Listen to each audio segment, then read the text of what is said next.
Welcome to The Explainer. Today we're jumping right in to decode the visual and symbolic language of power in Heinrich Mann's totally fascinating satirical novel, The Loyal Subject, or, as it's known in the original German, Der Untertan. Written during the German Empire, this masterpiece isn't just a story. It's a razor-sharp anatomy of how a deeply insecure individual builds up a facade of dominance using state-sanctioned symbols. We are going to dig into how the aesthetics of the Wilhelmine era, everything from massive monuments down to the style of a mustache, were used to mask some serious internal weaknesses. Here's a quick roadmap of what we're covering today. 1. The illusion of Wilhelmine power. 2. The Rohrstock, or authoritarian education. 3. Military aesthetics and uniforms. 4. Imitating the Kaiser's mustache. And finally 5. The Imperial Kaiser Monument. All right, let's hit Section 1, the illusion of Wilhelmine power. To really understand the societal backdrop here, we have to look at the era of Kaiser Wilhelm II. During this time, genuine, authentic human values were frequently swapped out for a grand theatrical illusion.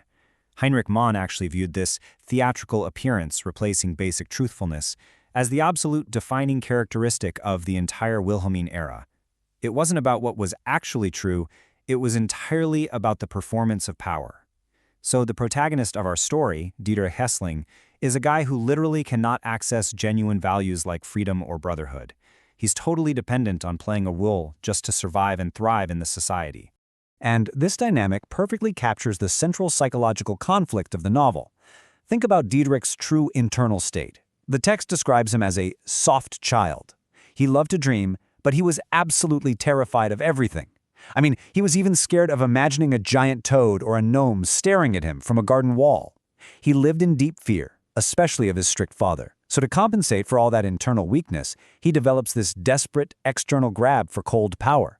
He figures out pretty quickly that by aligning himself with authority, he can shield that incredibly fragile ego. Moving right along to Section 2, the Rohrstock, or authoritarian education. The foundation of this authoritarian personality doesn't just magically appear in adulthood, it's violently instilled during childhood. There's this absurd, incredibly vivid moment drawn straight from the text. It's the teacher's birthday at school, and the students are decorating the classroom. But Dietrich takes it a step further. He actually wraps a decorative wreath around the Rohrstock, the exact cane that was used to beat him. It's wild, but it perfectly captures his perverse love for authoritarian discipline. He finds this twisted satisfaction in submitting to the people who dominate him, proudly buying into the cold power of the system, even when he's the one taking the hits. It's a relentless, step-by-step mechanism. Step 1 is subjugation in the family and at school, where he literally learns to inform on his classmates just to score points with his teachers. Step 2 takes him through his university fraternities and military service. That's where absolute conformity and strict hierarchy are drilled into him. And Step 3 is the inevitable result of all this. A blind worship of power, embodied mostly by Kaiser Wilhelm II. Basically, he masters the golden rule of the authoritarian. Unconditionally submit to the people above you and ruthlessly oppress anyone below you. Okay, Section 3, military aesthetics and uniforms. Let's dive into the actual physical props of this era. To play the part of the powerful citizen, Dietrich relies super heavily on specific military aesthetics to prop up his fake persona. Think about the visual language of the time. The spiked Pickelhauben helmets, the rigid, militarized posture, the sheer, undeniable dominance of the uniforms. In this society, a uniform wasn't just a piece of clothing. It was a highly visible claim to authority. The military aesthetic completely defined the strict social hierarchy, and Dietrich uses those exact symbols to elevate himself above his peers. You really see how this aesthetic of power totally overshadows actual human values. On one side, you've got Dietrich's power principle, this loud, aggressive, patriotic loyalty to the emperor, which he basically just uses for social climbing and crushing his rivals. On the other side, the novel gives us characters like Old Buck, representing spirit and democracy, and Agnes, representing selfless love. But in the highly theatrical, militarized reality of the Wilhelmine era, those true values are just viewed as weak. They're doomed to fail against Dietrich's ruthless conformity. Section 4. Imitating the Kaiser's mustache.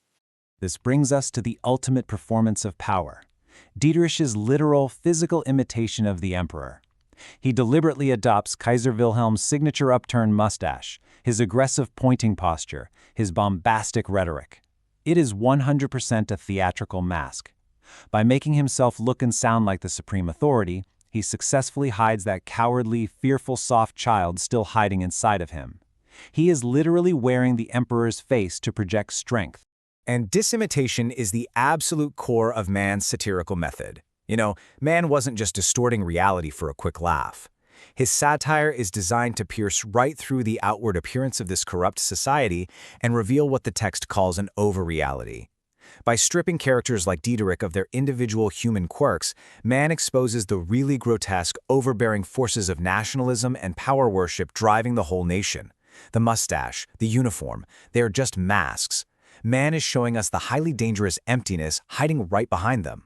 And finally, Section 5, the Imperial Kaiser Monument. Now we see how these personal symbols of power blow up into massive public displays of dominance. We're moving from the individual right to the monumental. The erection and unveiling of a huge Kaiser monument in Dietrich's hometown of Netzig actually marks the absolute climax of his rise to power in the novel. It's this massive, undeniable physical expression of the monarchy's triumph, and by extension, Dietrich's triumph over any democratic or liberal forces left in the town. Because ultimately, Diederik hasn't just survived in the society, he has completely conquered it. Through sheer sycophancy and ruthlessness, he pulls off this unstoppable rise to economic and political power. He defeats his liberal competitors, he orchestrates the downfall of the democratic old buck, and he achieves total integration with the ruling political system. He becomes the most powerful man in Netzig, and he does it not by having the best ideas, but by perfectly embodying the superficial, authoritarian aesthetics of the empire. As we wrap up this explainer, we're really left to think about the warning embedded in Heinrich Mann's work. It's a question that echoes way beyond the Wilhelmine era. When an individual, and honestly an entire society, builds itself entirely on a theatrical illusion of authoritarian power, a facade made up of uniforms, monuments, and rehearsed rhetoric, does that performance inevitably transform into a very dangerous reality? Thanks for joining me on this deep dive into the loyal subject. It's a pretty stark reminder to always look closely at the symbols of power and question exactly what lies beneath the mask.